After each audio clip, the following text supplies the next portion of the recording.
Listen, PSA. Don't use this indoors unless it's rated for indoors, okay? This one is, so no carbon monoxide worries, but, you know, gotta be safe, but it's also freezing. Hi everyone and welcome to today's video. My name is Dr. Ray and I am here to continue the series we started last week looking for the best dog foods in 2024. And so we are using the NBCnews.com's article by Miss Leeson. If you have not checked out the videos 2 weeks prior, go ahead and do that. You'll know what it's all about. But we're going through their picks, seeing if they really make sense to be the best in 2024.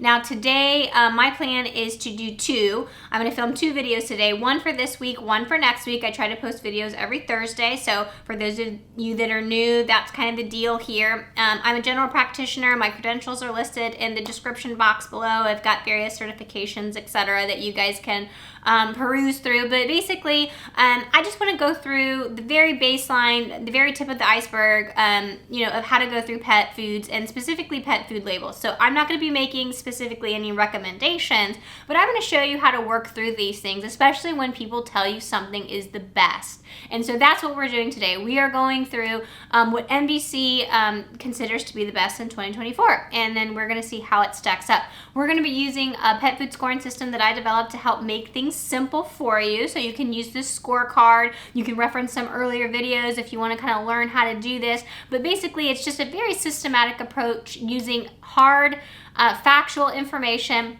that's usually present on the label. I do call sometimes and get that extra information if it's not available, just to facilitate these videos, but in general this is something that you can do at home, and so that's why I want to do this. I want to give you guys the power. I don't want you to have to rely on me, although I do always recommend that you consult your veterinarian anytime you are making a food change or you feel like nutrition is needed to medically manage a disease of your pet.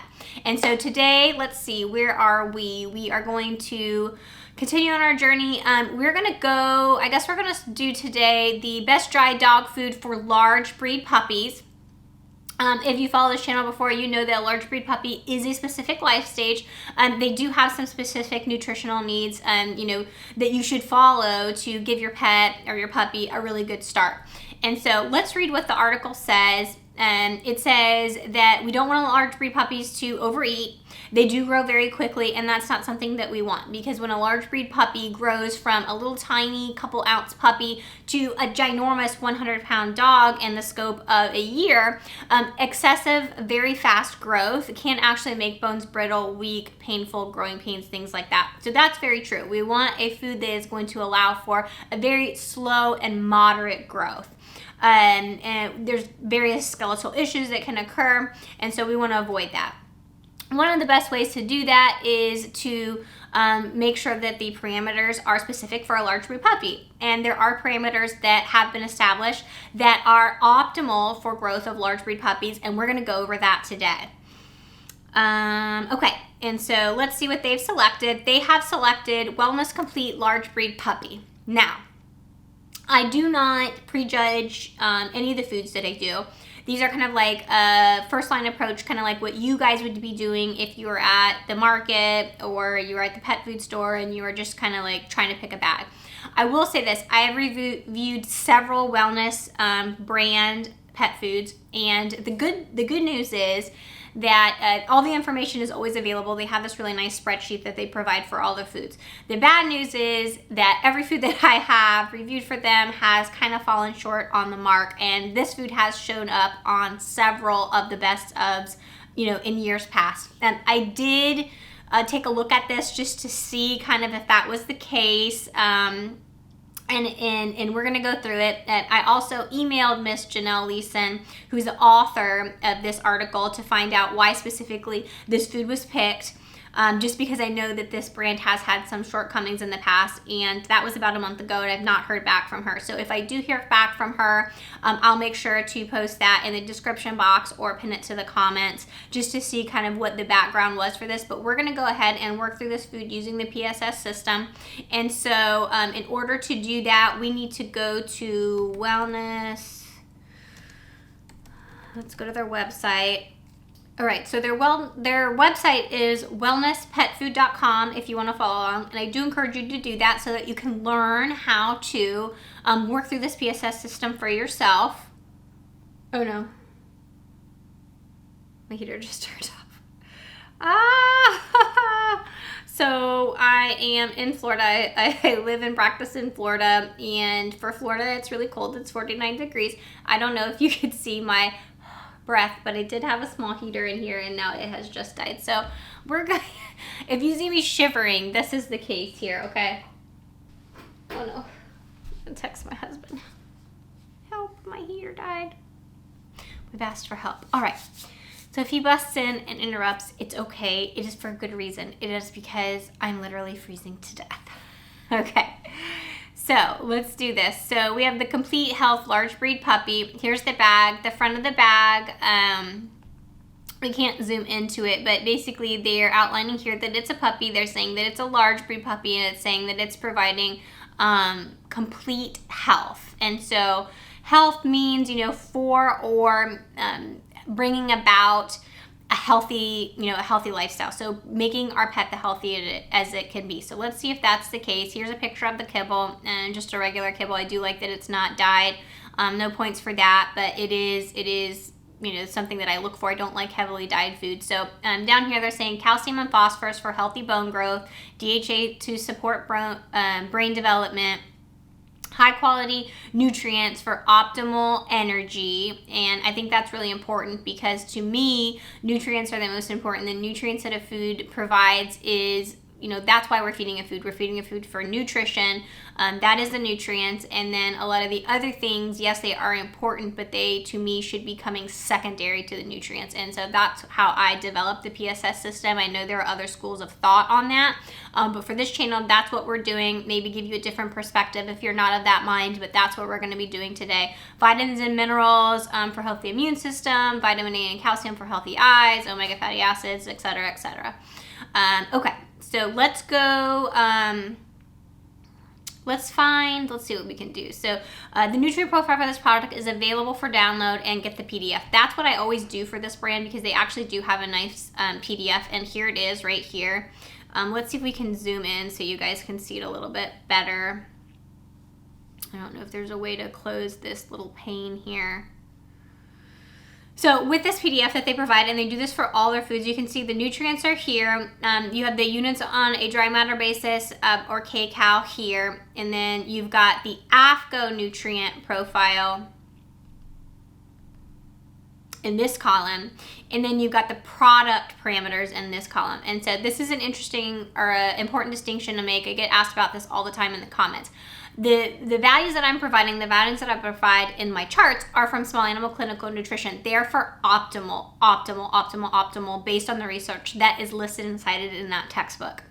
AFCO has a very large range. They are very lenient, and the ranges, in my opinion, are a little bit too big. And so what I am hoping for you guys, and what I'm assuming you guys want by coming to this channel and doing this research, is that you want optimal. And so you don't want this really huge wide range. What you guys want is you want to know what is the best. And so that's why I use that textbook, because they have kind of shrunk the range and given us a more tailored approach. And so that's what we're going to do today.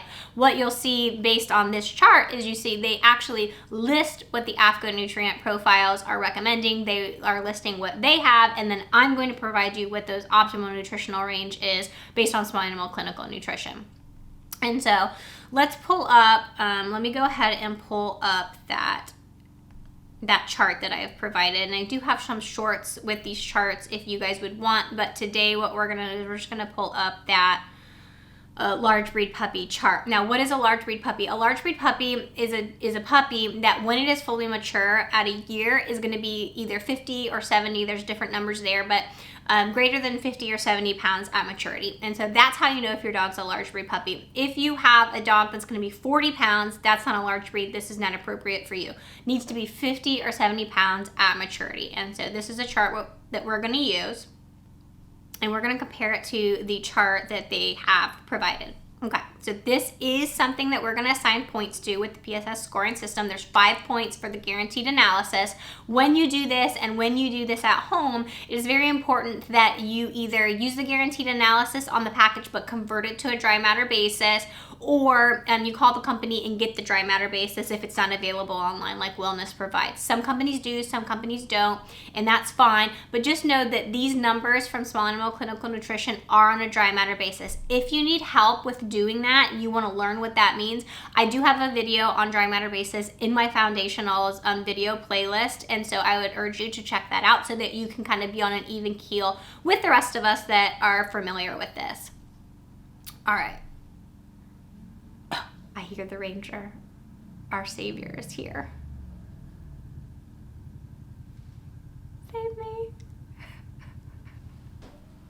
You should come out here for a bit. No, I'm not going out there. Can you show me how to do this? I see your breath. Is it showing up on camera? I don't know. Okay. We're going to be like, my God, Dr. Ray. That's hypothermia. Dr. Ray is so dedicated.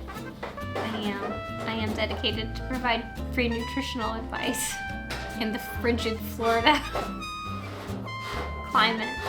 My pinky toes are frozen. I can't feel my right pinky. Thank you. All right, well, please leave so that I can get this finished before I freeze to death. Back to what I was saying, which I don't remember. He speeds away as our knight in shining armor speeds away. We're gonna go ahead and look at these parameters. Okay, so over here we've got the protein, the calcium, the phosphorus, and the fat. Those are gonna be the most important. Normally in the PSS system, I do have fiber, and so fiber in the puppy is not as important. It's not as important such that they don't list it in Small Animal Clinical Nutrition. So they're actually gonna get spotted a point here. So yay for Wellness, they're already getting 1 point on the fiber. But let's go ahead and look at some of these other parameters. Okay, all right. So I hope you guys, yeah, you can't, you guys can see it. It's so cold. It's so cold. This is how dedicated I am to you, my friends. I am out here freezing, filming this video for you. So yeah, you better like and subscribe. This is the time. This is the time to like and subscribe and hit the button to show me that you appreciate my physical discomfort to provide you free nutritional advice. All right. So protein needs to be between 20 and 32 to be optimal for the large breed puppy. Over here, if you follow this chart, you can see that on a dry matter basis, according to AFCO, we want 22.5% right here, and that's what AFCO is recommending. We're giving them a 20 to 32% spread as optimal for the large breed puppy, and then over here, we've got the as-fed. We're gonna bypass that, and we're gonna go to the dry matter basis, and the dry matter basis is providing 33.5. Now, the question is, if AFCO is saying that the optimal growth, if they're saying that AFCO wants optimal growth for a large breed puppy to be 22.5, why is Wellness providing 33.5? I don't know. That is in excess also of what Small Animal Clinical Nutrition is publishing as optimal. And so they're going to lose a point there. And I hate to be a Debbie Downer, but I have found this to be the case with these foods and all the foods in the Wellness, portfolio that I have reviewed. They tell you what AFCO says it should be, and then they're saying that it is outside of that range. And they'll usually use the verbiage that they meet or exceed, but exceeding is not always appropriate. And so exceeding is overdosing. So for example, if I say, oh, don't worry, my anesthetic protocols for your pet when they come in for surgery, I exceed the recommended range. No problem. That's awesome. I always exceed the recommended range. That's a problem. If your anesthesiologist or your doctor is exceeding the dose, the recommended dosages for things, that's overdosing. And so that is not necessarily a good thing when you're you're making a recipe, or you're feeding something, or you're using medications, or you're using nutrition to treat a pet or provide optimal healthy lifestyle. And so just keep that in mind, that is some of the marketing things that these companies employ to a little bit manipulate you, because In our mind, when we think, oh, we meet or exceed, what we're used to hearing is we meet or exceed expectations, or we meet or exceed service.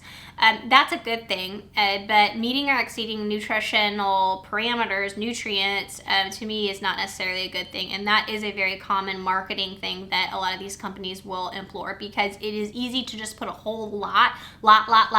There's no upper range. Let's just put a lot in there. Than it is to perfectly and systematically, and it costs a lot of money to really dial that into perfection. And so keep that in mind with quality, because to me, quality isn't just overloading and throwing a bunch in there. To me, quality is really dialing in and fine tuning and making something the best. And so that, the protein was already over, and they knew it was over because they already were supplementing, even if they don't use small animal clinical nutrition as a guideline, they were already exceeding what AAFCO has recommended. All right, so that was protein. Let's go to fat, and that's the next thing here. AAFCO is recommending 8.5%. Small animal clinical nutrition is saying that ideally we should be between 8 and 12. They're giving them a little bit of a spread there, a little bit of leniency. And the product, Wellness Complete large breed puppy, is over supplementing again at 15.4%. So you're going to lose a point there. So we've gotten 1 point for the fiber so far, if you're following the scorecard, but they have not gained any more points other than that freebie. Let's go down to the calcium and phosphorus. These are important because as we were reading through the article, you could see that calcium and phosphorus are very important. That has to do with the bone growth, the bone development, overproduction of bones causing brittle bones, too fast bone growth, painful bones, inappropriate bone development. So this is very important for the large breed puppy. Small animal clinical nutrition is suggesting between 0.7 and 1.2 for the large breed puppy for calcium. AAFCO is at the 1.2, and they agree with that as being the maximum range. And then here we've got the wellness providing 1.7, so over supplementing the calcium here. And like I said, this has been an issue I've had with them in the past. Let's go to the phosphorus. We're giving them a spread of 0.6 to 1.1. You can see that we are shying towards a lower calcium and phosphorus than, let's say, an adult or a regular breed puppy. AAFCO is suggesting no more than 1, and Wellness is coming in at 1.27. So they're going to lose the points. They're losing all the points other than fiber. And we already discussed that fiber is not necessarily something that is really considered a vital parameter here in the puppy. So, that's a big thing to me. To be quite honest, if it was me and I got essentially what is 0 on the guaranteed analysis, I would probably not go further. And they could make this food out of tears from the gods, and I probably would stop and not go any further if the nutrients were not on point. But that's just me. There may be some of you guys that do not feel that way, so we are going to continue to go through this and see what other points there are. But right now we're at 1 point after going through the guaranteed analysis, which is the most heavily weighted aspect of the PSS scoring system. All right, so the next thing that we want to look for is let's see what they have. Do they have listed, let's go to the ingredients. So there's 2 points for the ingredient list. If it's not grain-free and it's not raw, we're going to go ahead and give them 2 points. Now, grain-free and raw may be appropriate for certain pets. They're not appropriate for the general population. And so if you feel like your pet may benefit from something that is grain-free or raw, then that is something to consult your veterinarian about. I do not recommend you do that without consulting your veterinarian or a board-certified veterinary nutritionist. And so, that's kind of where I came up with this point system. This point system is for the general population. It is for well pets. It is for pets that are not using nutrition to medically manage a disease. That is a separate thing. That is a separate thing that's not appropriate to discuss on the internet. It is something to discuss with your veterinarian with whom you're personally acquainted. And so I do appreciate a lot of you guys leaving me comments down below, but please, this channel is not to provide you medical advice. And if you have a general question, if you want to learn more, if you want to know more about interpreting food labels or why I say some of the things that I say, that is fine. But if you have a specific question about your pet or what nutritional food may be appropriate for your pet, that is obviously more appropriately discussed with your veterinarian. And so That's why this 2 points on the ingredient list is the way that it is. And so they are going to get 2 points here because it is not grain-free and it is not raw. So that's going to bring them up to 3 points total so far. Let's see if we can't find the AAFCO statement. The AAFCO statement is the nutritional adequacy statement. It is usually on every bag. And so if you go here and you click on the guaranteed analysis, which we did not use because we wanted the dry matter basis, if you continue to scroll down, you can see the AAFCO statement here. And it says wellness complete health, large breed puppy, deboned chicken, brown rice, and salmon meal recipe dog food is formulated. And so they did not feeding trial this food, and that might have been appropriate since they are outside of the parameters to see if there were any deleterious effects from straying so far from the published literature and the AAFCO recommendations.